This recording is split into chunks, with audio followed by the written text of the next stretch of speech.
तालियों के साथ हम सब उन्हें आमंत्रित करें from Sandhya Medicity. Please sir join us on the stage. A big big big thanks to you.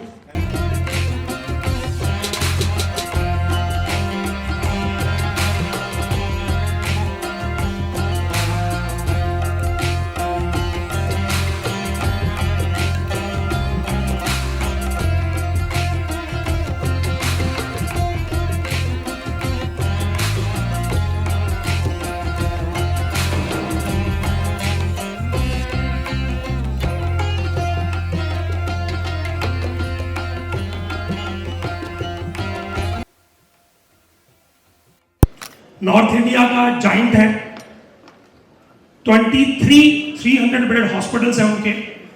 तो ओनर साहब के साथ जब उनका एक हॉस्पिटल था, तो मेरा पहला क्वेश्चन उनके साथ था कि सर ये जो पेशेंट कैश लेके खड़े होते हैं, आप इनको किसी को एडमिट नहीं करते, और ये जो कार्ड लेके खड़े होते हैं आप इनको फूलों की माला के साथ एंटर करते हो और इनकी सारी जरूरतें पूरी करते हो, और कैश वाले को कहते हैं ठीक है जी बढ़िया कमरा दे देना, मैं वहां दूंगा।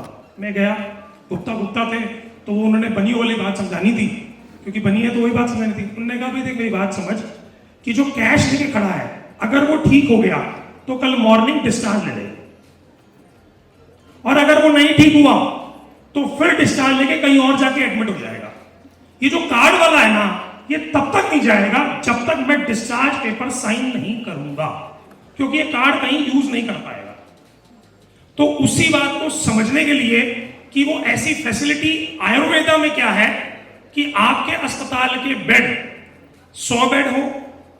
वैसे तो आयुर्वेदा के क्लिनिक्स बहुत सारे हैं, अस्पतालों के बेड की बात करें तो लगभग बहुत सारे कॉलेजेस ऐसे हैं जिनके अंदर पेशेंट सिर्फ और सिर्फ इंस्पेक्शन के टाइम लाए जाते हैं, बाकी ड्यूटियां पूरी जाती हैं।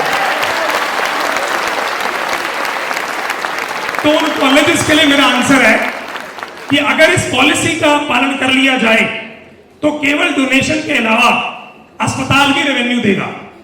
तो अगर अस्पताल के रेवेन्यू को डीन्स को, चेयरमैन को, सोसाइटी के जो भी उनके मालिक हैं उनके फ्रेम में आ जाए तो उनके 100 बेड के अस्पताल में कभी मरीज की कमी नहीं पड़ेगी। तो उस कॉन्सेप्ट को समझाने के लिए और उसका रेवेन्यू अगर समझ में आ जाए, मैं फिर बात इसलिए कह रहा हूं क्योंकि गुप्ता हूं तो बिना लक्ष्मी के मैं बात कर नहीं पाऊंगा।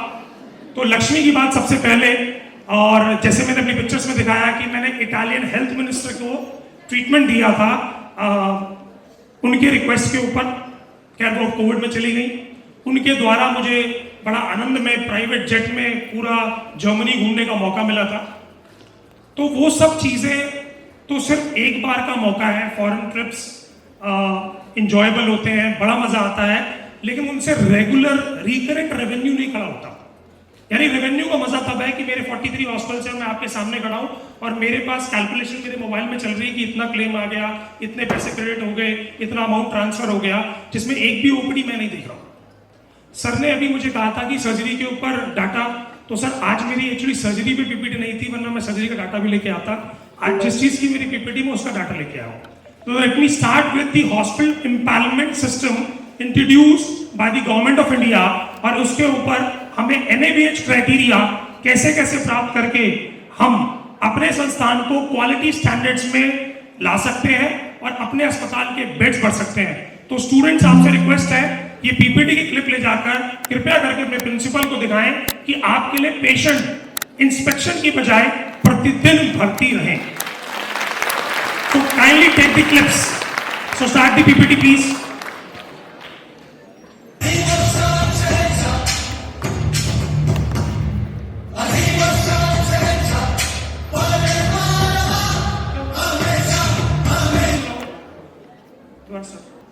We proud to announce ये सॉन्ग आपको क्यों किया, please back this slide please. We have done more than 300 NABH accreditation pan India।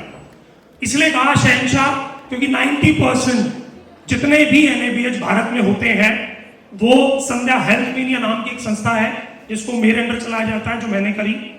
और जिसको NABH, अगर यहाँ पर कोई असेसर बैठा हो तो I'm really sorry, NABH की पॉलिसी में प्रमोशन नहीं है, लेकिन सर ने कहा आलोचना होती है और आलोचना से जीतने के बाद ही कोई तरक्की होती है।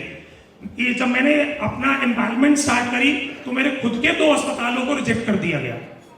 क्योंकि साहब आप अगर एनएबीएच करा रहे हो तो आपके स्टैंडर्ड सबसे ज्यादा हाई होने चाहिए, इसलिए खैर उन सबको मिल गया afterwards. So now next slide please.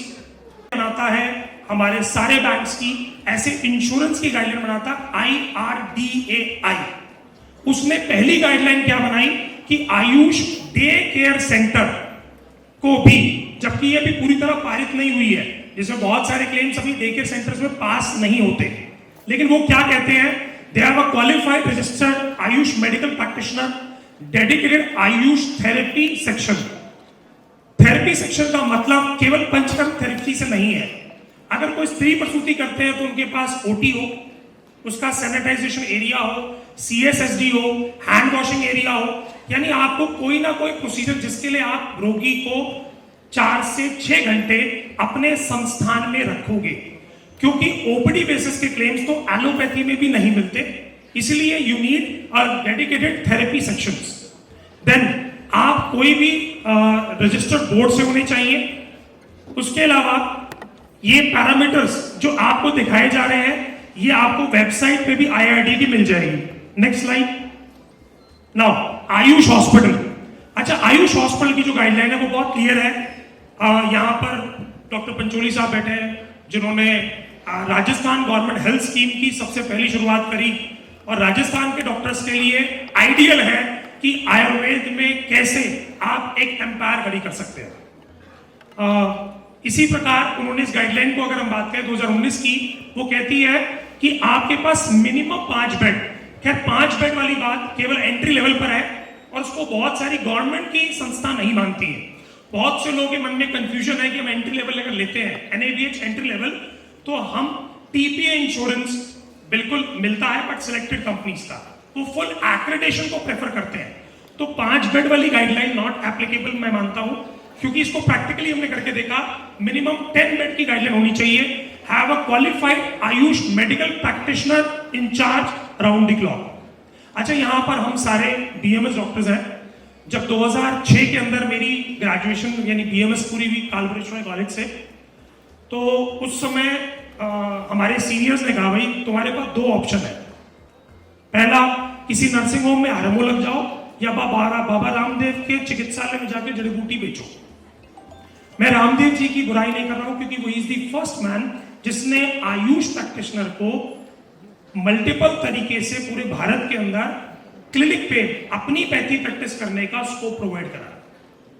तो इसी प्रकार यहां पर अगर आज हम बात करें आयुष मेडिकल प्रैक्टिशनर की, तो आज आपको एलोपैथिक अस्पताल में नर्सिंग होम चलाने की कोई आवश्यकता नहीं है।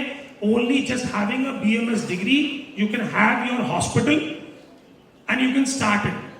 तो यहां पर अगला क्या है, Ayush therapy section, equip operation theatre and surgical procedure. Next slide. अब इसके अंदर एक लिस्ट मैं आपको दिखा रहा हूं। इस लिस्ट के अंदर अगर आप ध्यान से देखें, ECHS, मैं सर का 1 सेकंड का समय जरूर लेना चाहूंगा साहब, एक दिन हमें भी मौका मिला अपनी बात रखने का। Major general Natarajan, ECHS head pan India, जब अभी पहला हम सबको जो लोगों को प्राप्त हुआ, उससे पहले उन्होंने हम लोगों को एक लेटर भेजा। आई डोंट नो आपके पास लेटर आया कि नहीं आया। We want representation from Ayush कि आपको एम्पावरमेंट क्यों दें, क्योंकि हमारी समझ में आयुर्वेदा ट्रीटमेंट मसाज के अलावा कुछ नहीं है, और हमारे फौजियों को मसाज की कोई आवश्यकता नहीं है। सब डेलीगेट दिल्ली वालों ने कहा कि साहब ECHS में हमें जाना ही है, तो डॉक्टर विकास आप बोल लीजिए, क्योंकि आप सबने पूरे दिल्ली NCR का NABH कराया। इसी बात में जोड़ती हुई बात के ऊपर एक मित्र मेरा बोल पड़ा कि साहब हमने तो केरला में ही पंचकर्म देखा था, इकलौते आप हो जिसने 94 NABH दिल्ली में कराकर दिल्ली को हब बना दिया पंचकर्म का। तो उन्होंने कहा कि साहब ये मौका आप ही लीजिए, इसको आप रिप्रेजेंट कीजिए। रिप्रेजेंटेशन में मेडिकल डॉक्टर ने कहा कि सर हमारे मैक्सिमम आर्मी पीपल को हम भेजते हैं, किसके लिए सर, CAD की प्रॉब्लम, स्टेंटिंग और बाईपास के लिए। बाकी पेनकेटाइटिस वाली बात, सर ने अल्कोहल वाली बात करी, तो फौजियों को अल्कोहल से कुछ नहीं होता, वो डाइजेस्ट करते, तो बहुत कम फौजी आपके पास आए होंगे, if I am not wrong sir. तो उन्होंने कहा कि साहब उससे मुझे सर ने कहा एनआईए का, तो मैं अपने साथ एनआईए की रिपोर्ट लेके गया जिसके अंदर लिखा था कि कैसे लेखन बस्ती और प्रभाकर वटी से उन लोगों ने before the treatment radio angiography करके evidence base and after the procedure repeat radial angiography करके एविडेंस बेस रिपोर्ट जनरेट कर रखी है, जो एनआईए जयपुर की वेबसाइट पे ऑलरेडी अवेलेबल है। वो अपने साथ में रिपोर्ट लेके गया and I have shown that report to him. उनका पहला क्वेश्चन था कि आपने पंचकर्म के लिए अप्लाई किया, ये तो एक फर्टर्निटी है, सिर्फ ये एक डिपार्टमेंट है। मैंने कहा नहीं sir, it is an umbrella. आप जिस डिजीज का नाम लेंगे वहां पंचकर्म से चिकित्सा संभव है, क्योंकि आयुर्वेद के एक श्लोक सुश्रुत संहिता का है। आज सुबह मेरे से चैप्टर गलत हो गया था। चैप्टर कौन सा डॉक्टर आशु? चैप्टर गलत हो गया था। उसमें लिखा है जिसकी चिकित्सा, हाँ, जिसकी चिकित्सा द्रव्य से नहीं होती उसकी चिकित्सा शल्य से होती है, और जिसकी चिकित्सा शल्य चिकित्सा से नहीं होती उसकी शार से होती है, और जिसकी शार से नहीं होती उसकी चिकित्सा अग्नि से होती है। तो जब बात आई शल्य की, तो मैंने उनसे कहा sir, it is a surgery without using knife. Panchakarma is a surgery without using knife. उन्होंने कहा सर आई कैन अंडरस्टैंड। मैं कहा sir Sushruta Samhita the father of modern surgery है, जिसको आप भी पापा अपना मानते हैं, वो कह रहे हैं कि it is one of the best thing. क्योंकि उनकी बात समझाने के लिए मुझे रेफरेंस उन्हीं के पिताजी की देनी थी। अगर मैं चरक की बात कहता तो उसे नहीं समझते, बट जब मैंने सुश्रुत संहिता की बात करी तो he is an basically MCh surgeon, neuro surgeon, major general Rajan. तो उन्होंने कहा yes, Sushruta is also our father. तो मैंने कहा सर आपके पिताजी ने भी कहा है कि surgery without using knife is a panchakarma and it is very much efficient in treating the disease. कह रहे सर ये शार और अग्नि क्या है? अग्नि उन्होंने समझा कॉटरी। मैं कहा सर कॉटरी, आप इलेक्ट्रो कॉटरी की बात कर रहे हैं, मैं पंच धातु और अष्ट धातु शलाक की बात कर रहा हूं।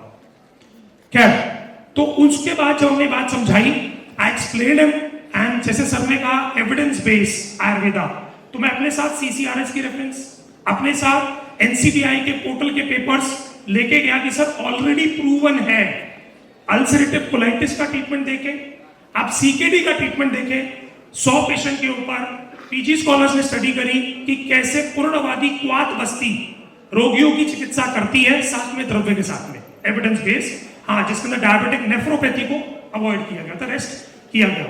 तो आई टेक की सर आप सीकेडी का ट्रीटमेंट भी हमसे ले सकते हैं, आप डायलिसिस के लोड से बच सकते हैं। आपके पेशेंट को 40 दिन के बाद हम इतना स्वस्थ कर देंगे कि आपके ऊपर जो हर महीने 10 से 20 हजार रुपए डायलिसिस का ईसीएच का लोड है वो घट जाएगा। तो डायलिसिस का लोड आपका घट जाएगा सर आयुर्वेदा को अपनाने के बाद, just positive treatment.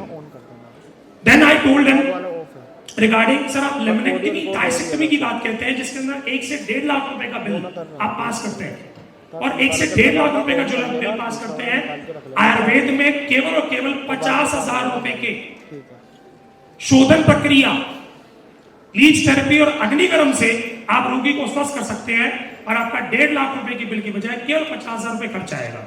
Basically mindset क्या है एलोपैथी का, कि जो करोड़ों रुपया एलोपैथी को मिलता है, आयुर्वेद को तेल लगाने के लिए क्यों दिया जाए? So that won't want to change it, कि सर आप जो बाईपास की बात कह रहे हो, आप 2.5 लाख रुपए का बिल देते हो, मैं लेखन बस्ती 40 दिन दूंगा, प्रभाकर वटी खिलाऊंगा। अगर आपकी बस्ती के रेट के हिसाब से निकालूं तो लेखन बस्ती का रेट 1,000 रुपए पर दिन है, प्रतिदिन। मैंने आपसे केवल और केवल 40,000 और प्रभाकर वटी की मुश्किल से 1,000 रुपए, यानी 41,000 रुपए में मैं आपका बाईपास का 1.5 से 2 लाख रुपए बचा रहा हूं, और वो evidence based by NIA Jaipur. तो दिए था कि एविडेंस देने के बाद भारत में पहली बार 5,220 करोड़ रुपए का ईसीएचएस, जिसका बजट है हर साल 5,220 करोड़ रुपए, यानी सबसे बड़ा हेल्थ बजट अगर किसी का है वो आर्मी का है, उसने आयुर्वेदा फर्टिलिटी के हॉस्पिटल्स को इंक्लूसिव में डाला। इसके अंदर शायद सर का भी हॉस्पिटल होना चाहिए, डॉक्टर साहब यहां बैठे हैं। Next slide please. देन हम सब जिसकी बात करते हैं सेंट्रल गवर्नमेंट हेल्थ सर्विसेज, जो इसके सारी डिटेल्स बनाता है, सारे पैरामीटर डिजाइन करता है। पैरामीटर डिजाइन के ऊपर बात आते हैं।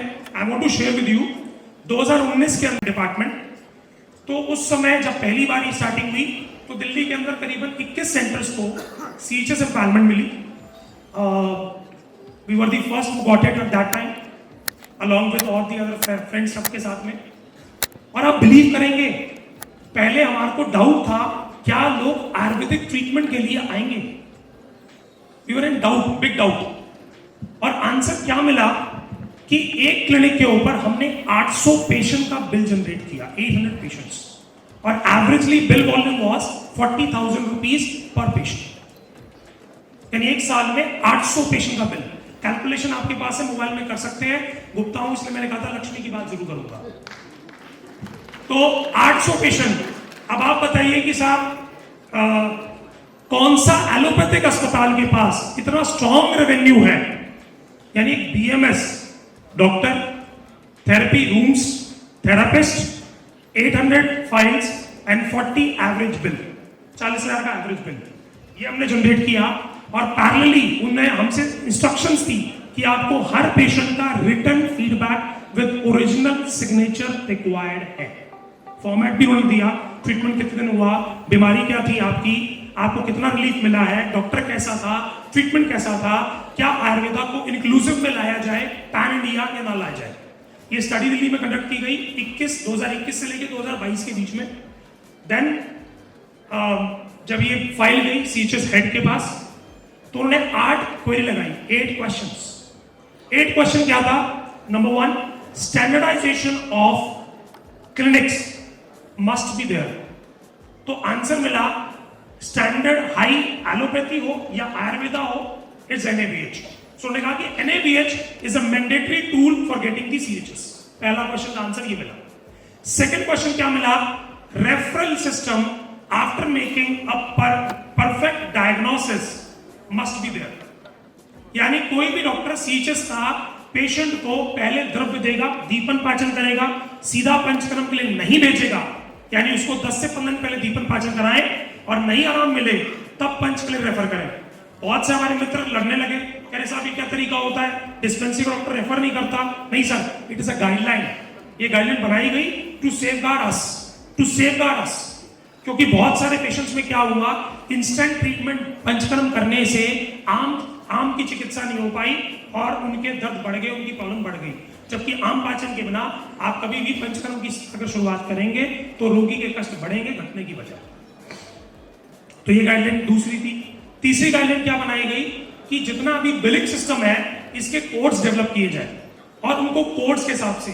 यानी 2022 के बाद नेशनल जो NHA का पोर्टल है उसने पहली बार इसके कोड्स बनाए, इन कोड्स को डाला और उन कोड्स के अकॉर्डिंगली बिलिंग स्टार्ट की गई.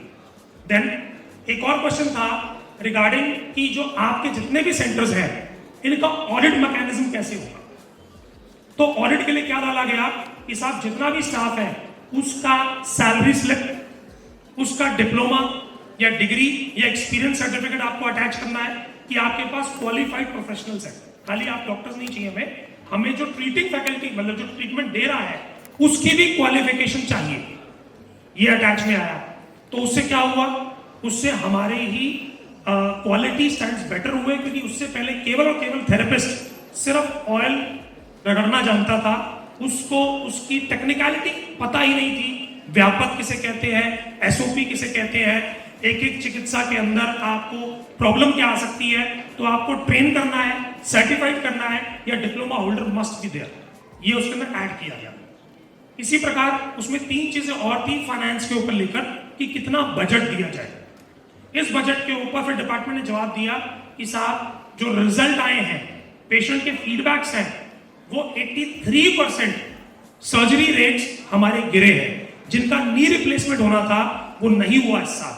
जिन लोगों को आवश्यकता पड़ती थी 3-3 महीने की फिजियोथेरेपी, वो नहीं हुआ इस साल. जिन पेशेंट्स के अंदर फाइब्रॉइड थे उन पेशेंट की हिस्टेक्टमी नहीं हुई इस साल. ऐसे मल्टीपल डाटा आयुष विभाग ने, CHS के आयुष विभाग ने सबमिट किया.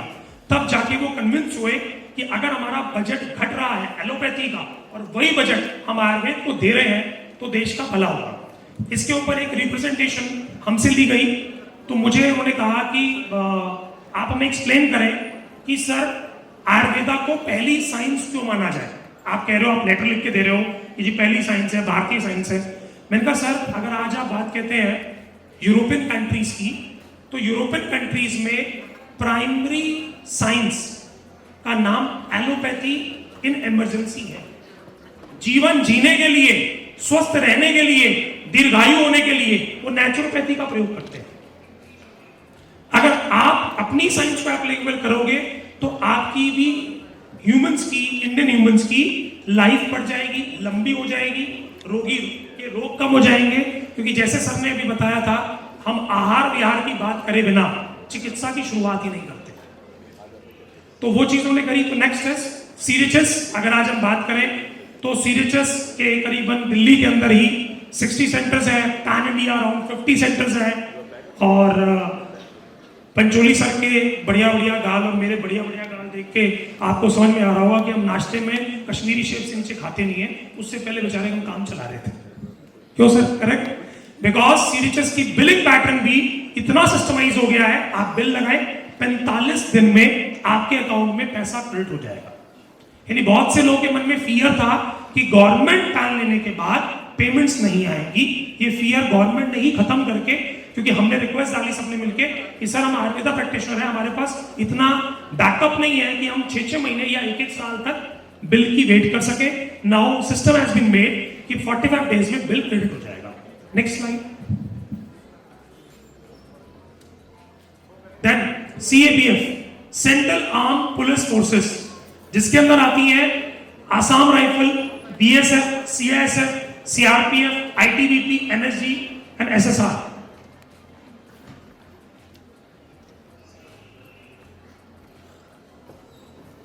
इसे आप बात करें सशस्त्र सेना बल की। अब सशस्त्र सेना बल की बात करें तो इन लोगों की जो ड्यूटीज होती हैं, कहीं दंगा हो गया सबसे पहले ये करें, कहीं बाढ़ आ गई सबसे पहले ये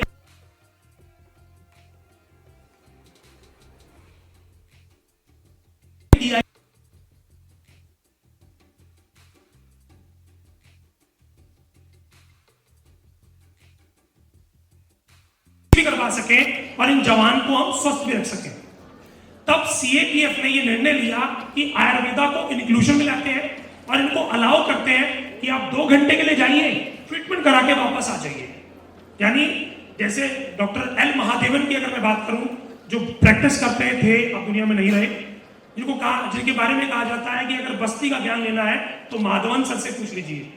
उनसे सौभाग्य एक बार मिला तो उन्होंने कहा कि एक समय ऐसा आएगा कि जब पेट्रोल पंप की तरह अस्पताल होंगे, मात्र बस्ती लो और गाड़ी आगे लेके चल पड़ो ह्यूमन बीइंग की। तो उन्होंने बात कही थी जो आज सत्य साबित हो रही है कि मात्र बस्ती लीजिए और साहब अपनी ड्यूटी पे निकल चलिए। तो वही चीज आज ये प्रूवन हो रही है। देखिए कभी भी कोई गुरुजन कोई बात कहते हैं वो भविष्य की कोख में, या कह सकते हो भविष्य के अंदर झांक कर आज उनके मुखमंडल से निकल जाती बातें। तो माधवन सर के बारे में जितना लोग जानते हैं वो यही जानते हैं कि वो हर चिकित्सा को बस्ती से ही शुरुआत करते थे। उनका माइंडसेट ये था कि अर्ध चिकित्सा तो स्वयं बस्ती है और अगर मैंने वो कर दी तो रोगी 50% तो वैसे ही ठीक है। तो बस्ती को प्राथमिकता देते हुए हर चीज का, आप जिस रोगी का जिस कष्ट के बारे में बोले वो उसी बस्ती का नाम लेते थे, भाई ये बस्ती दे दो। तो this is what I want to say कि सीएपीएफ के लिए सबसे ज्यादा सर के शब्दों का आज बड़ा महत्व है। जहां पर आईपीडी की आवश्यकता नहीं पड़ रही, डेकर में रह के जा सकते हैं। विकास सर हम स्पीच दे रहे हैं। Next slide.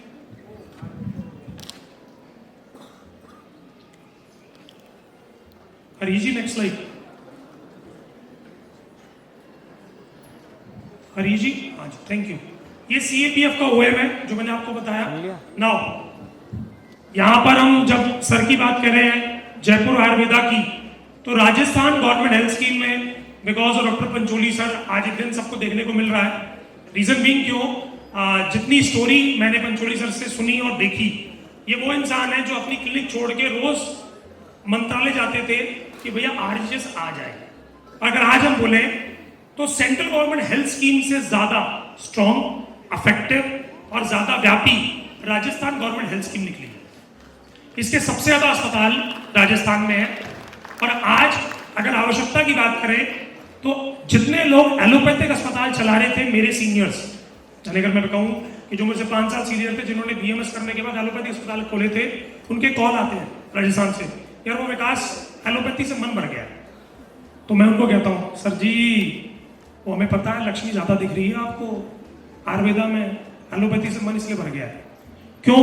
क्योंकि जब बात एलोपैथी की आती है उनके पास उनके जो हॉस्पिटल्स हैं उनके स्टैंडर्ड्स को एक आयुर्वेदिक डॉक्टर बहुत रेयरेस्ट मीट कर पाता है। जैसे सर ने कहा, अब एग्जांपल मैं मान लीजिए शारसूत्र सर्जन हूँ, एमएस करी मैंने, तो मेरे पास जब एनेस्थेटिस्ट आता है सर वो एनेस्थीसिया देता तो है लेकिन आधे मन से देता है, क्योंकि वो पैसे भी दे तो देता है पर उसका मन पूरा मेरे साथ नहीं है डीए एनेस्थेटिक का। तो आप बेशक से एक बड़े बड़े अस्पतालों के मालिक जरूर होंगे एलोपैथी में, लेकिन उनके मन में भावना जरूर रहती है भाई ये अपना बस आ रहे हैं, बट उनके मन में जैसे कह सकते हैं रिस्पेक्टफुल फीलिंग आपके प्रति नहीं होती। और ये बात मैं इस मंच पे इसलिए बोल सकता हूँ क्योंकि हम सब एक जमात के हैं, यहाँ दूसरी जमात के लोग नहीं है, आई एम रियली सॉरी अगर कोई है तो, लेकिन ये जो फीलिंग है इसको चेंज करना बहुत जरूरी है और इसके लिए एसोसिएशंस काम कर रही हैं और उनकी मीटिंग में जाओ तो एक ही एजेंडा होता है कि बीएमएस को एलोपैथिक राइट्स कैसे मिले, इसलिए मैं किसी मीटिंग में जाता नहीं, I am really sorry. So Rajasthan government health scheme एक व्यापी योजना है जिसके अंदर आज बीएमएस के एक एक अस्पताल के मैं बेयर मिनिमम भी रेवेन्यू निकालूं तो 35 से 40 लाख रुपए का आरजीएस का कोई भी अस्पताल आज के दिन में बिलिंग कर रहा है, जो एक एलोपैथिक अस्पताल से ज्यादा है। इसके ऊपर we are the consultant of Shuddhi Ayurveda also.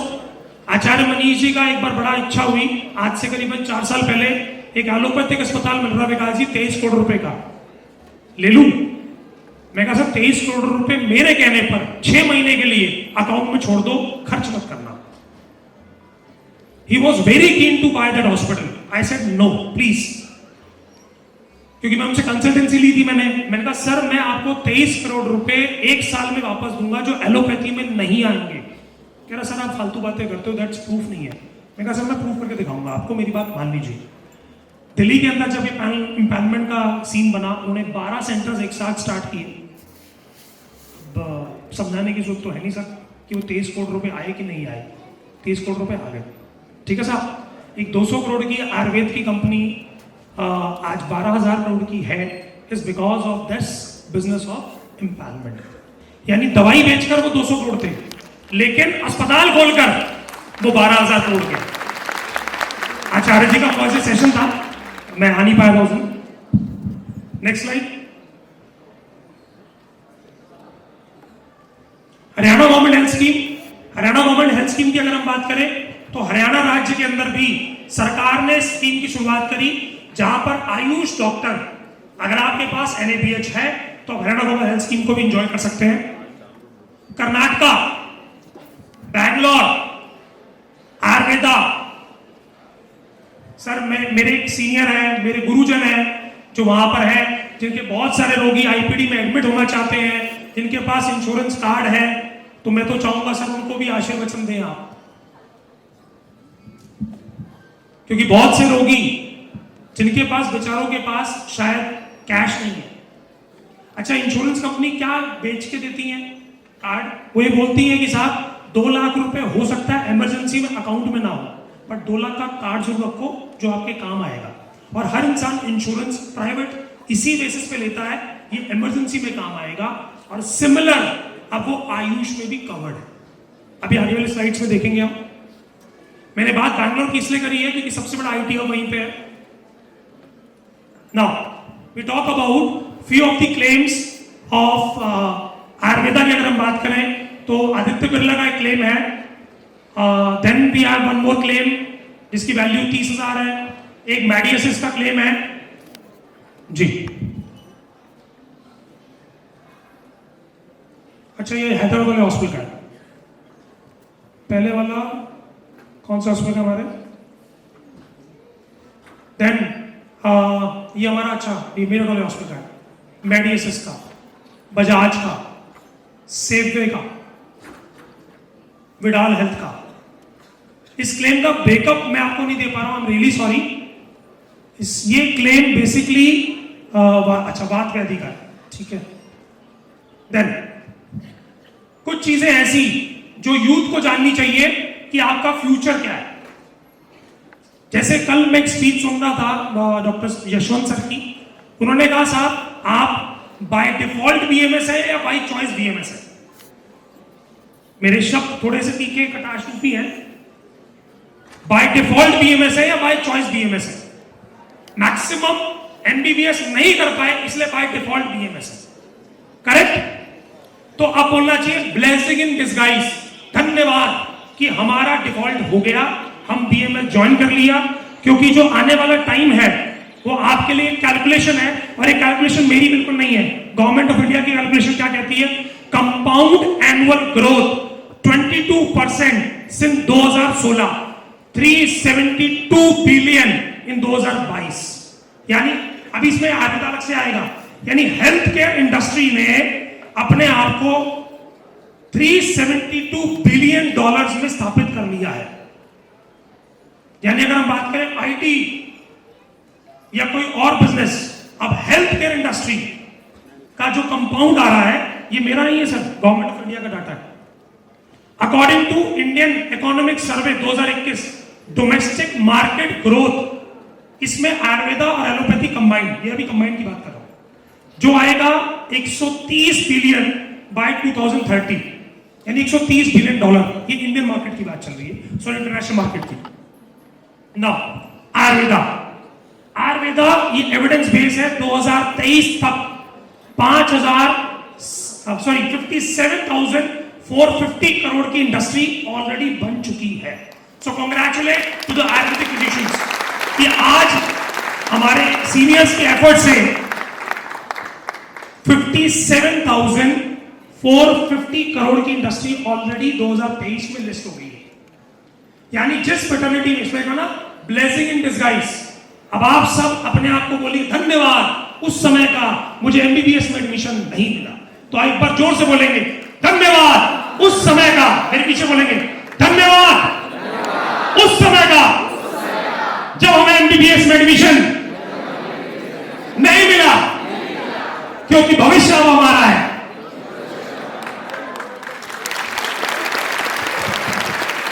Now, next is projected to reach 1 trillion, यानी 1 ट्रिलियन डॉलर इकोनॉमी बनने जा रहा है आयुर्वेदा।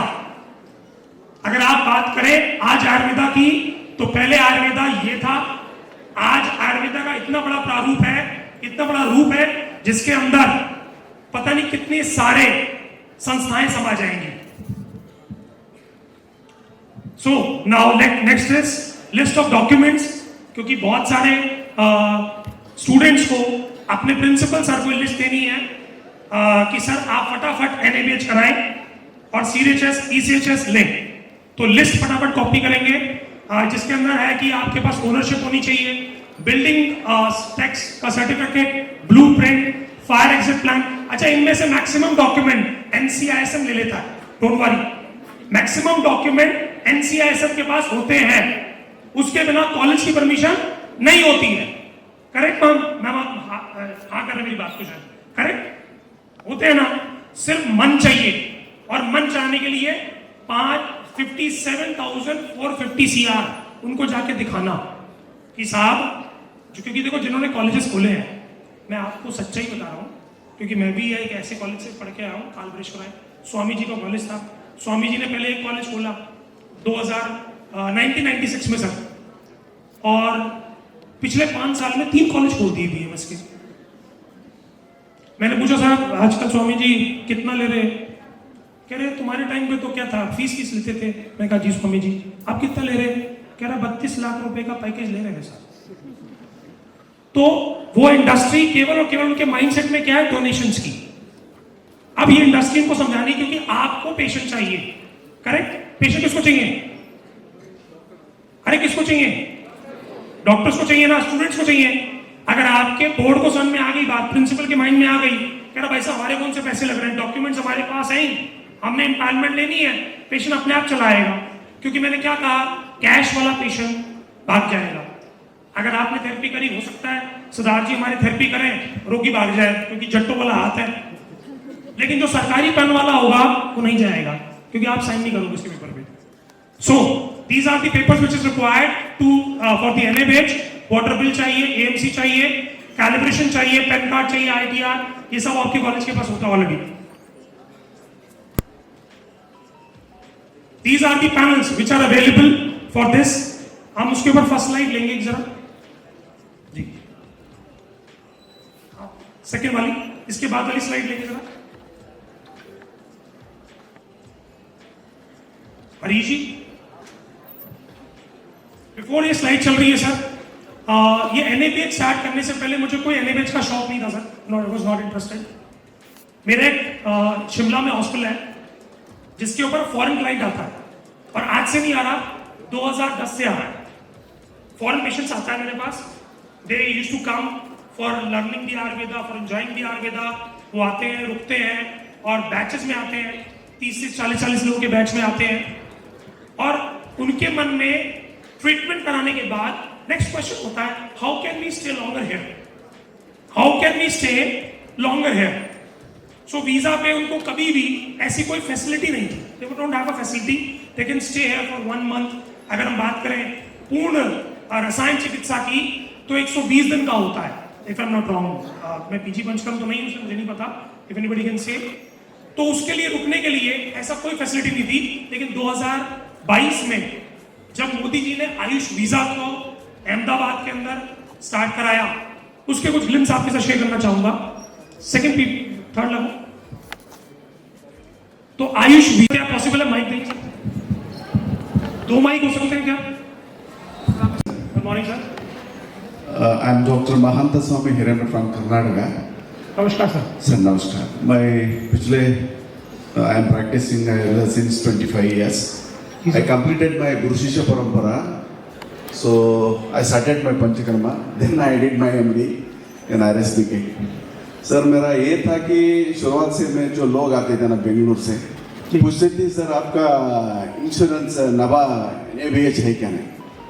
मैं बहुत कोशिश किया, I didn't get the accreditation for my hospital because to prepare all the documents अभी भी नहीं हुआ मेरा, लेकिन I am getting the claim by the private insurance. जी सर। So मेरा प्रश्न ये है कि sir is it necessary to get NABH even though our hospital is running with all the rules and regulations? And one more thing, but my patients are getting reimbursement by the private insurance companies because we have KPME in Karnataka private establishment. जी sir, पीछे से बात शुरू करूंगा। आप बात कर रहे हैं सर रीइंबर्समेंट क्लेम की, और मैं बात कर रहा हूं कैशलेस क्लेम्स की। जो पिक्चर्स अभी आपने देखी, there none of them are reimbursed, all of them are cashless. जहां पर पेशेंट को हम बड़ी सारी ना पिक्चर देखते हैं, वो अक्षय कुमार की आती है, पेशेंट बड़े मजे में लेटा हुआ है, एंजॉय कर रहा है, जैसे बिल आता दोबारा हार्ट अटैक पड़ जाता है, बिल देख के दोबारा हार्ट अटैक पड़ जाता है। तो कैशलेस क्लेम में क्या फायदा है सर? बिल कितना भी आओ, अपने को अपना पूरा ट्रीटमेंट लेना है। रीइंबर्समेंट में वो आपको पेमेंट करेगा, बिल लेके जाएगा। अच्छा, पंचकर्म की चिकित्सा 7 दिन, 14 दिन, 21 दिन और 28 दिन ये कहा गया। अब रोगी की जेब में जितना पैसा होता है वो केवल उतने लेता है, अब वो 7-14 से उसका कोई मतलब नहीं है, मैक्सिमम पेशेंट्स, करेक्ट। लेकिन यहां पर आपको क्या बेनिफिट मिलता है कि सर आप अपनी इच्छा से उस रोगी को रखते हैं, क्योंकि आपको क्लेम पास कराने के लिए डॉक्यूमेंटेशन पूरा करना पड़ेगा, एविडेंस बेस, करेक्ट सर। तो आप जब कैशलेस क्लेम की बात करें, उसके लिए एक आंसर और दूंगा सर आपको।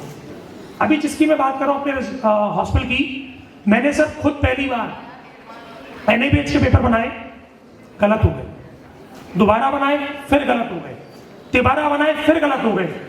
फिर मेरे दादाजी, क्योंकि बनिया हूं तो बचपन में बहुत सारी चीजें बनिया में सीखी थी, तो दादाजी की एक बात दिमाग में क्लिक हो गई। दादाजी उस समय दुनिया में नहीं थे, तो दादाजी से मैंने पूछा, मैंने कहा दादाजी आप जब गांधी जी मरे थे तो उस समय तो आप थे? हाँ मैं था। तो तब देश में बड़ी चिंता थी कि गांधी जी के बाद मरने के बाद देश कैसे चलेगा। तो मेरे दादाजी ने मुस्कुरा के कहा, अरे भाई गांधी क्या गया था, जहां जहां मेरी फोटो लगेगी वहां वहां देश अपने आप चलता रहेगा।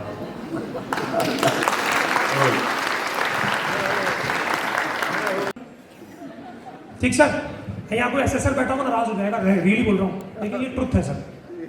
तो ट्रुथ इज ट्रुथ, जो काम गांधी जी करते हैं वो काम कोई नहीं कर सकता देश के अंदर। Now Ayush visa, please run the slide. बुरी नजर ना हम पे डालो, सुनो गौर से दुनिया वालों, बुरी नजर ना हम पे डालो, चाहे कितना जोर लगा लो, सबसे आगे होंगे हिंदुस्तान।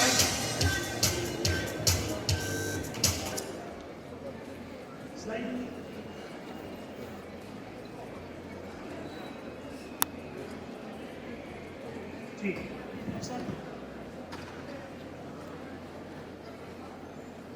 ये आयुष वीजा का पोर्टल है, जिसको क्लिक करने के बाद आपका स्टार्ट होता है पाइल्स। सर पाइल्स की बात मैंने सबसे पहले इसलिए लिखी क्योंकि आईसीएमआर, सीसीआरएस, एम्स सब एक ही बात कहते हैं, वो ये कहते हैं कि हाई रेक्टल फिस्टुला का ट्रीटमेंट केवल शारसूत्र से संभव है। ये मैं नहीं कह रहा हूं साहब, ये उनकी स्टेटमेंट है, एविडेंस बेस, दे सकते, मैंने नहीं कहा। अच्छा क्योंकि थोड़ा सा चतुर और चालाक होना पड़ता है मनुष्य को इस जीवन को जीना है, तो सर मैं आपको आंसर दे रहा हूं सर, मैंने जितनी भी अपनी सर्जरीज करी हैं उसके अंदर एक सच आपको जरूर बताऊंगा सर, मेरे ओटी में कोई मरा नहीं और मैंने किसी को एम्बुलेंस में डाल के रेफर किया नहीं, क्योंकि मैंने वो केस लिया ही नहीं जिसके ऊपर मुझे दिख रहा था अरिष्ट लक्षण। मैंने अरिष्ट लक्षण वाले केस कभी किए ही नहीं। जिसका ओटी क्लियरेंस है वो ओटी में जाएगा, वरना दवाई लेके अपने घर जाएगा, सिंपल। सो पाइल्स की बात मैंने आपको इसलिए करी है, ये एविडेंस जब इंटरनेशनली जाएगा तो वहां पर आपकी चेकलिस्ट रिक्वायर्ड होगी कि आप फॉरेन वाले पेशेंट को अगर भारत में बुलाकर फिस्टुला की सर्जरी करोगे। ये बात मुझे कब समझ में आई, पाइल्स वाली बात सर। और दिल बता रहा हूं, जो लोग शारसूत्र में इतने से इंटरेस्टेड है, उनका इंटरेस्ट मैं अभी मोबाइल निकाल लीजिए, एक कैलकुलेशन से पूरा कर देता हूं। कृपया मोबाइल निकाल लें सर। जो ये मैडम जिनकी मैंने फोटोग्राफ दिखाई, इटालियन हेल्थ मिनिस्टर की, इनके हस्बैंड को फिस्टुला था साहब। मैंने इलाज नहीं किया, मैं जब इनसे मिला तो उन्होंने मुझे बताया कि जिनेवा से उन्होंने सर्जरी कराई। अरब कंट्री से कोई एक डॉक्टर है जो वीकली बेसिस के ऊपर अपने जेट के से आता है, कुछ थ्रेड बदल बदल के चला जाता है, वीकली बेसिस पे आता है। अरब कंट्री से जिनेवा, इंडिया से नहीं। अब कोई समझदार है सर वहां पर जिसने धागे को समझ लिया, उन्होंने धागा भारत से मंगाया और जिनेवा में जुगाड़ लगाया, लग गया साहब। क्योंकि अरब कंट्री में ऐसा अलाउड नहीं, उन्होंने जिनेवा में सेट कर लिया मामला अपना। तो मैंने पूछा साहब आपके पैसे कितने खर्च हुए? कह रहा it is totally around 25,000 Euros. निकालना चाहिए कितने हुए? 25,000 यूरो। अरे 25,000 रुपए नहीं, 25,000 euro in treatment of fistula. ये तो मेरा स्टूडेंट है, इनके हस्बैंड दूसरे थे जो मैम के, जिन्होंने मुझे बात बताई, ज्ञान दिया। 2019 में 25,000 यूरो, धागा भारत का, टेक्निक भारत की, कमा कोई और रहा है। कितना हुआ कोई बताएगा? हाँ जी, मतलब 12 लाख रुपए एक रोगी से मिल जाए तो बाकी टाइम तो आराम से घूमने में बिताया जा सकता है यंगस्टर्स, और नॉट? हाँ जी, 12 लाख एक पेशेंट से मिल जाए तो correct correct, it is Ayush visa. यानी आयुष वीजा अब आपको ये फैसिलिटी देता है कि आप फॉरेन क्लाइंट्स को इंडिया इनवाइट करके, और ये पोर्टल गवर्नमेंट ऑफ इंडिया का पोर्टल है जहां पर आप अपनी स्टडी, अपने रिसर्च, अपने पेपर, आपके एविडेंस बेस वहां पर डालिए। जहां पर एमआरआई चाहिए, पिक्चर्स चाहिए, पेशेंट का फीडबैक चाहिए, ये आप अपलोड करेंगे, ये फैसिलिटी आपको मिलती है जी। पाइल्स क्योंकि मेरा सबसे प्यारा सब्जेक्ट है, वो एक्चुअली क्या है कि हम जब कॉलेज टाइम में थे ना, अच्छा बॉयज आराम रहा ना, वो कौन सा एक हीरो था शाहिद कपूर जिसकी मूवी आई थी एमबीबीएस वाली, है कौन सी थी? कबीर सिंह। डॉक्टर कबीर सिंह क्या कहते हैं, क्या तू डॉक्टरी करता है, तेरे हाथ में खून नहीं लगा, तू क्या डॉक्टर है? याद आया वो सीन? याद आया ना? तो इसलिए ना कॉलेज टाइम में बड़ा मन करता था ब्लड लगने का हाथ में। सो आई लाइक दिस सब्जेक्ट। अब इस पाइल्स की बात करें, next slide. So now you can list your all treatment यानी अगर हम किसी भी ट्रीटमेंट की बात करें, कुमार बैठता हो, स्त्री प्रसूति हो, आप किसी शलाक्या हो, शल्य हो, उन सारे ट्रीटमेंट को यहाँ पर एविडेंस पूरी लिस्टिंग है, गवर्नमेंट ने पूरी लिस्टिंग दी है ऑलरेडी, आपको कॉलम्स दिए हैं जहां पर अपनी वीडियो एविडेंस अपलोड करें, सबमिट करें, और ये पोर्टल सारी एम्बेसीज को दिखता है, और जिसका उसमें नाम होता है वह रिकमेंडेशन दी जाती है, you can choose this doctor. यानी अगर मैं आज मैं बात कहूं, मैं अगर जर्मनी से इंडिया आना चाहता हूं और मुझे आयुष वीजा चाहिए for getting the treatment, I need to list on this portal. ये पोर्टल पे लिस्ट कराने के बाद उनके पोर्टल पे उनको दिखता है, उनकी एम्बेसी में, they will allow to recommend. आपसे वो एक पेपर मंगाएंगे जिसमें लिखा होगा, जैसे हम सी फॉर्म, पहले सी फॉर्म सिस्टम था, कोई भी फॉरेन से इंडिया आए सी फॉर्म देते थे। Now Ayush visa system has been develop कि आप उसको पहले प्रिस्क्रिप्शन भेजेंगे, ट्रीटमेंट प्लान भेजेंगे, एक एस्टिमेट बिल भेजेंगे ईमेल के थ्रू, और आप उस टाइम पीरियड को ब्लॉक करेंगे। वहां से आपको एक एडवांस पेमेंट ट्रांसफर होगी, ठीक है सर, एडवांस पेमेंट आप ले लेंगे, उसके बाद वो दिन ब्लॉक हो जाएगा, और जब वो पेशेंट आएगा वो आपके प्रीमाइसेस में पूरा ट्रीटमेंट लेगा, they will take the bills and they can have the reimbursement in their own country, क्योंकि NABH इंटरनेशनल भी स्टार्ट हो चुका है। सुनो, this is one of the site and with the evidence base. Next slide. ये एक photograph जिसके बारे में आपको जरूर बताना चाहूंगा, ये द्रौपदी मुर्मू जी की पुत्री, उनके दामाद और उनका बेटा 5 मई 2024 को हमारे संस्थान में आए थे, because we have the highest intake of international patient in Himachal. इस वजह से रिकमेंड हुआ, 2 दिन के लिए हमारा बहुत नुकसान हुआ फाइनेंशियली। बनिया हूं मैं, लक्ष्मी फिर आ गई, उन्होंने फोन आ गया, साहब हम आपके रिजॉर्ट पर रुकना चाहते हैं। प्रेसिडेंट नहीं रुक सकता पर उसकी फैमिली रुक सकती है। सो ये उस दिन का एविडेंस बेस्ड फोटोग्राफ है। Next slide. इसलिए मैंने कहा क्योंकि one of the safest site consider हुआ। Then we have the patient, जो योगा बहुत जगह होता है, ट्रीटमेंट होता है। Next panchakarma. Next sightseeing, खैर वो देनी पड़ती है एंजॉय कराने के लिए। नेक्स्ट स्लाइड जी। नेक्स्ट स्लाइड जी।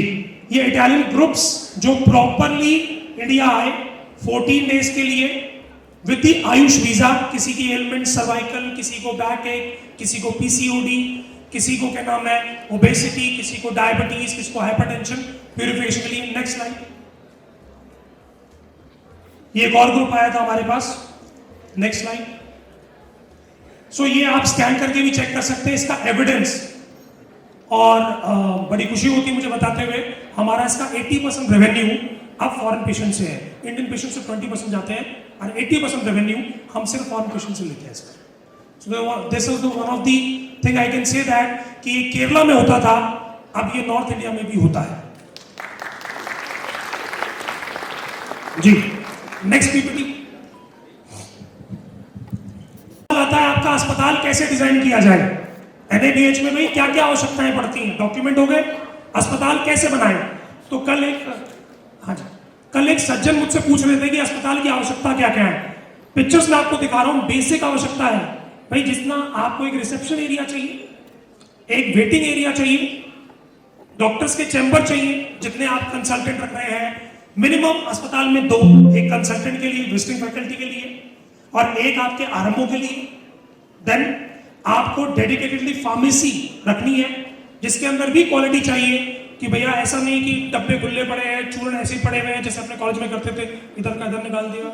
पता चले जी कई बार क्या होता है, मजाक में वो तिफला की जगह सीतोपलादी मिल जाता है, सीतोपलादी की जगह पंचसकार मिल जाता है, मरीज कहता खाया कुछ था निकला कुछ। So this is what has happened in many of the pharmacy. हमने किया ऐसा, हमसे गलती हो जाती थी, अपने को पता नहीं था, स्पीकर उड़ गया, उधर हमारे टीचर साहब चला रहे हैं, अबे दवाई नहीं आई, सब लेके आ रहा हूँ तुरंत, जो मिला वो निकाल के ले आए। एक बार तो गलती क्या हो गई, पेशेंट को लगे थे लूज मोशन, जानी थी कुटज गनवटी, और मुझे पता ही नहीं था कुटज गनवटी होती कैसी साहब, मुझे नहीं पता, मैं इच्छा विधि दे आया। और उसके बाद जो मेरे प्रिंसिपल ने मेरी क्लास लगाई, वो क्लास लगाई, उसके बाद से मुझे पता लगा इच्छा विधि छोटे साइज की होती है, कुटज गनवटी बड़े साइज की होती है। मुझे नहीं पता था, मुझे उसी दिन पता लगा डांट खाने के बाद जी। नाउ हॉस्पिटल जब भी आप स्टार्ट करते हैं, इसकी रिक्वायरमेंट क्या है, आपको रिसेप्शन, देन आपके कुछ साइनेजेस होते हैं, आपका scope, non scope. Next slide. Then आपका patient rights and responsibility, then grievance redressal mechanism, then आपका थेरेपी रूम। थेरेपी रूम का पहले बहुत से लोग पूछते थे साइज क्या होता है। सर एनएबीएच ने इंची टेप बंद कर दिया है। एनएबीएच सेज दैट इतना हो कि वनरेबल पेशेंट आराम से चढ़ सके, उतर सके, आप दोनों तरफ से, यानी एक टेबल के पास में 1 फुट 1 फुट 1 फुट 1 फुट इतनी जगह हो कि बहुत बड़ा नहीं चाहिए, बहुत लैविश नहीं चाहिए, बट इतना स्पेशियस हो कि पेशेंट को 2 अटेंडेंट पकड़ सके, इतनी रिक्वायरमेंट है। देन बेड्स, हॉस्पिटल बेड्स की अगर मैं बात करूं तो हॉस्पिटल बेड्स की अगर हम चर्चा करते हैं तो हॉस्पिटल बेड बहुत से लोगों के दिमाग में ये है, बट मैं आपको इंफॉर्मेशन दे रहा हूं कि ऐसा आयुष में कहीं नहीं है कि आपको ऐसे ही बेड रिक्वायर्ड है। आपको एक बेड रिक्वायर्ड है वनरेबल पेशेंट के लिए, रेस्ट आपके हॉस्पिटल के अंदर अगर नॉर्मल वुडन बेड है, डबल बेड्स है, वो भी इक्वली एप्लीकेबल है। क्यों? क्योंकि हमारा आयुर्वेद का दृष्टिकोण अलग तरीके से है और ये एक मरीज को डराने वाला दृष्टिकोण है, डर का बिजनेस है। भैया तेरे ग्लूकोज चढ़ेगा, डंडा लगा साथ में, हमारे आयुर्वेद में ऐसा नहीं होता। देन स्टीम चैम्बर, ठीक, शिरोधारा टेबल आपकी। इस प्रकार अपने आप व्यवस्थाओं को व्यवस्थित करें। अस्पताल में आवश्यकता एक किचन की पड़ेगी आपको, उसकी पिक्चर्स नहीं दिखाई क्योंकि वो आपको सबको पता नॉर्मल किचन होनी चाहिए। प्रिपरेशन रूम इज मैंडेटरी, ठीक है। ओटी अगर आप डेवलप करते हैं तो ओटी से पहले hand washing area, CSSD room, ये सेपरेटली आपको अलग करके रखना है, ठीक है। देन एनेस्थेटिस्ट आपको पैन पे लेना पड़ेगा, वो एक मजबूरी है। उसके साथ में आपके अस्पताल में व्हील चेयर, स्ट्रेचर, जो बेसिक रिक्वायरमेंट है ये होनी चाहिए, जो एक, ठीक। रेस्ट, आपको कोई अलग मशीनरी की आवश्यकता नहीं। ये अपने माइंड में रख लीजिए कि जो आपके पास है वो पर्याप्त है, सिर्फ उसको प्रेजेंटेशन देना। अभी एक एनएबीएच का पेपर सबमिट हुआ था, एक एनएबीएच का सेमिनार चल रहा था, तो बहुत से लोगों के मन में कि एनएबीएच बहुत कॉस्टली है, एक्चुअली में नहीं है। उस इंसान ने बेयर मिनिमम पेपर्स में एनएबीएच कराया, बेयर मिनिमम खर्चे थे, उसने सारी चीजें प्रॉपर तरीके से स्टैंडर्डाइज करी and he is ready for each and every answer to be asked by the NABH. NABH बिल्कुल आपसे नहीं कहता कि हमारे को इतना सब कुछ चाहिए। They say that what are you doing, जो कुछ आप कर रहे हो केवल उसी काम को हमें समझाओ, काइंडली एक्सप्लेन। जैसे कभी भी हमारे लेक्चरर्स प्रोफेसर आके पूछते हैं भाई आपने ये जो किया है, आपकी थीसिस है, एक्सप्लेन कीजिए, प्रेजेंटेशन कीजिए कि आपने कितना साइज लिया था, कितना आपने ड्रग लिया था, किस प्रकार आपने किया है। उसी प्रकार NABH is nothing to be called as NCISM cancellation. NABH cancel, जो मैंने कहा कि मेरे खुद का कैंसिल हुआ, वो कैंसिल एक्चुअली नहीं था, उन्होंने बोला रिपीट वेरिफिकेशन। एनएबीएच कैंसिल कभी नहीं करता, कैंसिल नहीं हुआ था, रिपीट वेरिफिकेशन, यानी अगर आप एक बार आंसर नहीं दे पाए, will give you another chance to give your answers, kindly prepare it. इसके 3 स्तंभ है। पहला स्तंभ है इंफ्रास्ट्रक्चर, दूसरा स्तंभ है डॉक्यूमेंटेशन और तीसरा स्तंभ है आपकी ट्रेनिंग, यानी आपको हर चीज का प्रत्युत्तर, भाई आप करते हो तो कैसे करते हो, आप पोटली रखते हो तो कैसे रखते हो, आप तेल गर्म करते हो तो किस प्रकार करते हो, आप अपने रजिस्टर में एंट्री करते हो तो क्या मेथड है, आईपीडी की क्या मेथड है, ओपीडी का क्या मेथड है। क्योंकि आयुर्वेद के अंदर एक पैरामीटर नहीं है, कोई चरक के हिसाब से करता है, कोई सुषुप्त के हिसाब से करता है, कोई वाग्भट के हिसाब से करता है, कोई किसी वैद्य को मानता है, किसी की परीक्षा का अलग तरीका है। अब जैसे हर किसी की परीक्षा करने का, परीक्षण करने का अलग अलग मेथड है। सो एनएबीएच ये नहीं कहता कि हमारे को एक ऐसा प्रोटोकॉल चाहिए, so that whatever you are doing it kindly document it, that's it. Next slide. Any questions meanwhile? अगर किसी को कोई क्वेश्चन है तो पूछ सकता है। Mic. Sir good afternoon sir. Sir हम ये जानना चाह रहे हैं कि जो हमारे पुराने वैद्य थे या फिर जो हमारे गुरु थे, वो जो अपने हाथ से औषधि कलेक्ट करके बनाते थे जी, वो और जो आज कंपनियां बना रही हैं जी, दोनों में बेटर गुण किसका है? सर ये तो आप ऐसे बालंदी सर से पूछते ज़्यादा अच्छा जवाब देते क्योंकि वो खुद बनाते हैं। मैं तो एक्चुअली क्या है, रिसर्चर नहीं हूँ, सर रिसर्चर है। मैं तो केवल और केवल प्रैक्टिशनर हूँ। जो मिला बढ़िया लगा, रोगी को आराम मिला, अपन ने दे दिया। लेकिन वैसे मैं आपको सच बताऊं सर, जो फैक्ट है, जी सर। बनाने वाले अच्छे भी हैं और आप स्वयं बुरे भी हैं। अगर आपको पूर्ण तरीके से भावना देनी आती है, कलेक्शन ऑफ ड्रग्स सही है, प्रोसीजर सही है, तो आप भी सही है और वो कंपनी भी सही है। बट इसका प्रूफ कैसे होगा? इसका प्रूफ तो तभी हो सकता है जब आप उस ड्रग का, जिस भी कंपनी ने बनाया है या आपने स्वयं बनाया है, तो जैसे कहते हैं ना, भस्म के बारे में 3 चीज कही जाती थी। भस्म वो होती है जो पानी पे तैर सके, आपके इन फिंगर्स के बीच में आ सके। करेक्ट है साहब? यही बताया जाता था, वो तो इतना याद है साहब भस्म के बारे में। तो उसी प्रकार उसके पैरामीटर्स हैं। अगर वो पैरामीटर दवाई पूरा करती है तो सही है, अगर पैरामीटर पूरा नहीं करती है तो गलत है। Thank you sir. Any more question? जी, नेक्स्ट इज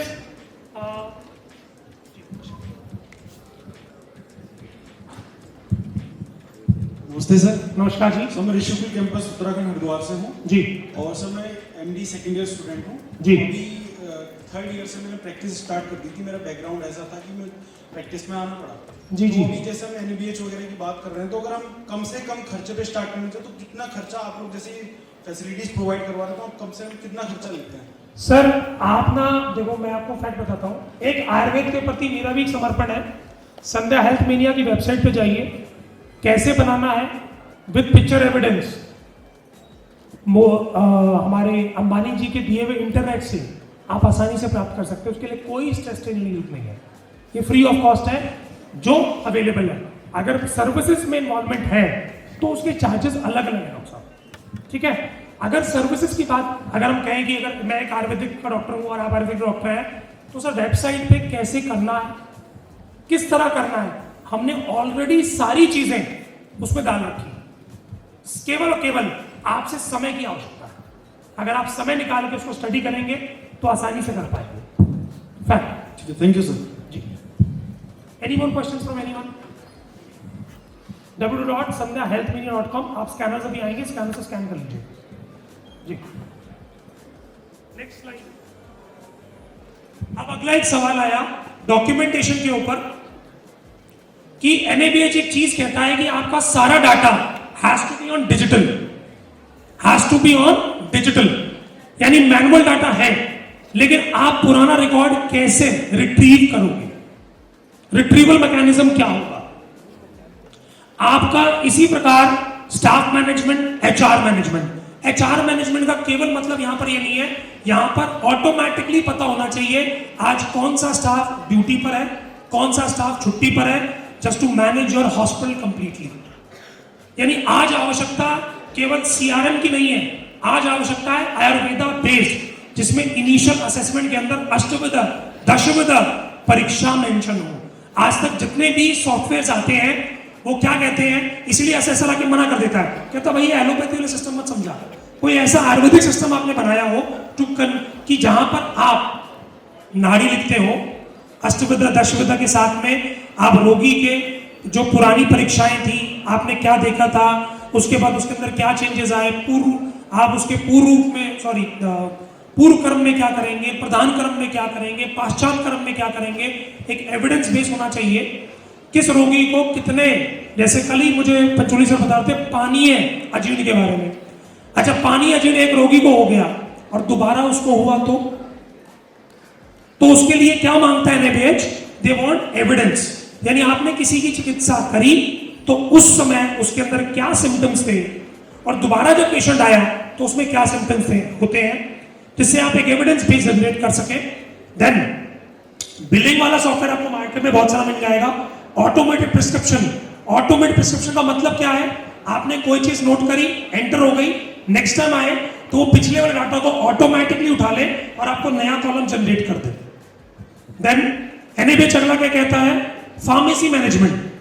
बहुत बार क्या होता है, स्टॉक मैनेजमेंट हमारे यहाँ नहीं होता, यानी वो द्रव्य सबसे ज्यादा खत्म होता है जिसका आज बिकने का सबसे ज्यादा समय होता है, और वो द्रव्य हमारा एक्सपायर हो जाता है और हमें पता ही नहीं चलता कौन सा चूर्ण कब एक्सपायर हो गया, जबकि चूर्णों की शेल्फ लाइफ कितनी है?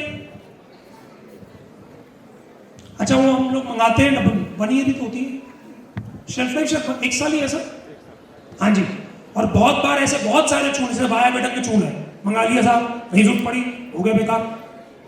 तो बहुत सारे ऐसे चूनास हैं जो हमारे वेस्ट हो जाते हैं। तो ये जो फार्मेसी मैनेजमेंट का सॉफ्टवेयर जो एनएबीएच आपसे मांग रहा है, वो ये कहना चाह रहा है FIFO, LIFO, essential drug, desirable drugs आपके संस्थान में कौन सी?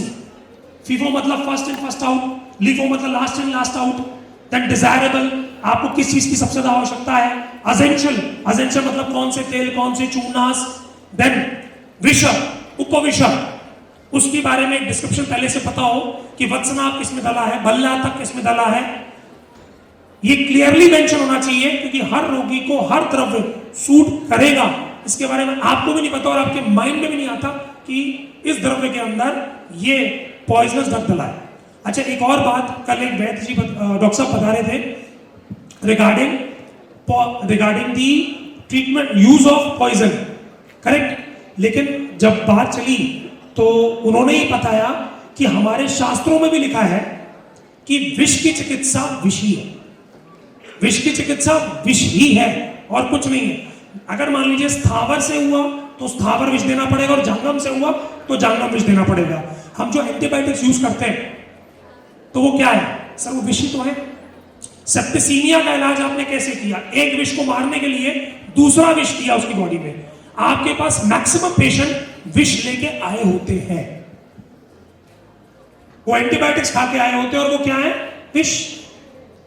भाई विष की चिकित्सा विष है ना। अगर किसी के 22,000 प्लेटलेट टीएलसीज हैं और आपने अगर उसको पेप्रासिलिन टेजोबेक्टम लिखा तो विष तो काट रहा, वरना सेप्टिसीमिया से मरने वाला था। तो कहीं ना कहीं तो विषाद वो भी है, तभी तो वो काम कर रहे हैं। तो अगर वो रोगी कहीं ना कहीं विष ले रहा था तो विष की चिकित्सा विष से, पेस्टिसाइड एक विष है, आप जो डाई यूज करते हैं वो भी एक विष है। तो आज तो सबके पास विष आ रहा है, तो आपको क्लैरिटी पता होनी चाहिए कि कौन सा विष किसमें काम करता है। तो फार्मेसी मैनेजमेंट में आपसे एनएबीएच क्या कहता है भाई? विष, उपविष has to be separate and they should be kept in lock and key. उसके अलावा आप जो भी प्रकल्प यूज करते हैं, जैसे कि कोई स्वर्ण प्रकल्प यूज करता है तो उसकी डोज बिल्कुल, जैसे हमारे ऊपर सबसे बड़ा एलिगेशन आरती डॉक्टर्स के ऊपर क्या है कि साहब आपके मेटल्स किडनी खराब करते हैं। अच्छा, किसी को यही नहीं पता कि भाई साहब अगर मेटल मैंने सही तरीके से दिया तो 90 दिन तक उसकी किडनी पे कुछ नहीं होने वाला, 90 डेज के बाद इंपैक्ट शुरू होता है। बहुत से ऐसे फिजिशियंस कहते हैं, इसका अलग अलग एविडेंस है, कोई कहता है जी 90 दिन, कोई कहता है 45 दिन, कुछ भी जो भी। सो मेरा कहने का मतलब है कि वो क्या कहते हैं, उसकी dose has to be corrected. पता चले जी आपने लिखा श्वास कुठार रस, स्टाफ ने उठा के लिखा श्वास का चिंतामणि रस, देनी थी 2 गोली श्वास कुठार की, श्वास का चिंतामणि की वो 2 गोली दे गया तो रोगी नहीं निकलने वाला था। तो हमने उसको क्या कहा, हे ऊपर वाले हमारी बलि स्वीकार कर। तो बलि ना दे, कृपया करके फार्मेसी को ढंग से यूज करें। डॉक्टर टूल, डॉक्टर टूल का मतलब क्या है? ये इसके ऊपर एक जोक मैंने बहुत बार सुना होगा, डॉक्टर की हैंडराइटिंग केवल फार्मासिस्ट समझता है। उसमें क्या लिखा होता है सर उसमें प्रिस्क्रिप्शन में? मैंने लूट लिया भाई, तू भी लूट ले, छोड़ियो मत। तो इस टूल में क्या लिखा होना चाहिए? ये कोडिंग सिर्फ मुझे और मेरे डॉक्टर को पता हो। जैसे हम जब मैंने आईसीयू में काम किया सर, तो बहुत सारे पेशेंट के दर्द हम DW से ठीक कर देते थे। नर्स को बोलते थे इसको वो वाला इंजेक्शन लगाओ जो सबसे तेज है। कौन सा सर? DW लगा दे। साइकिक पेन था, इंजेक्शन लगने में डॉक्टर साहब बड़ा आराम था। DW में होता क्या? डिस्कल वाटर। सो ये डॉक्टर टूल हमने जो होना चाहिए, coding, that should be coding, जो आपके डॉक्टर को पता हो, बाकी किसी को क्लैरिटी ना हो। और पुराने वैद्य तो कोड ही करते थे, है सर। तो ये भी है, वो खुद कहता है एनएबीएच आपके कोड्स रखो, हमें कोई ऑब्जेक्शन नहीं है। आप उसका नाम राम रस, श्याम रस, सीता रस, जो मर्जी रखो, वी अलाउड इट। बट आपने रस कहां से परचेज किए थे वो आपको पता होना चाहिए। देते वक्त राम रस, श्याम रस, सीता रस, सावित्री रस, कुछ भी हो सकता है। तो they allowed it. Next line, next line.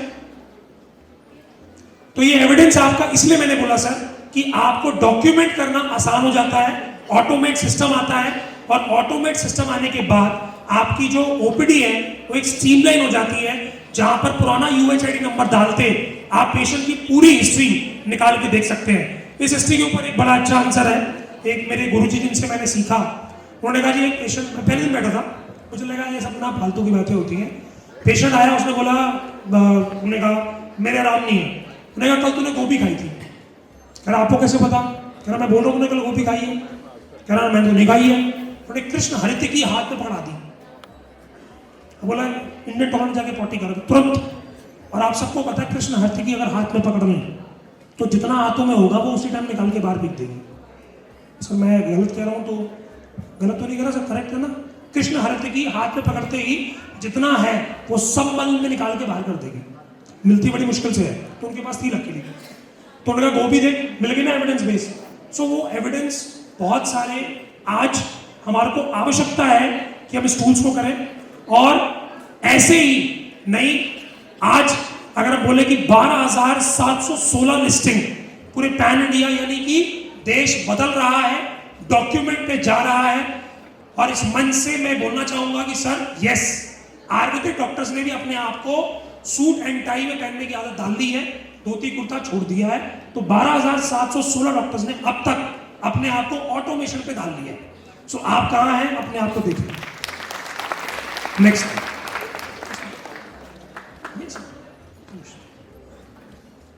Now, next slide. We have only very less time, make it fast.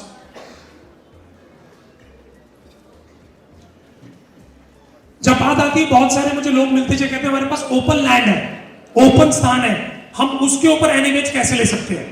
तो उसके लिए मैं आपको सिर्फ एक क्लिप दिखाना चाहूंगा कि आप वहां पर भी अपना आयुर्वेदिक संस्थान डेवलप कर सकते हैं। ओपन लैंड में 4 कमरे, 5 कमरे, 10 कमरे, एनएबीएच उसको भी उतनी इज्जत और मान सम्मान देता है और उसको भी एक्रेडिटेशन में कंसिडर करता है।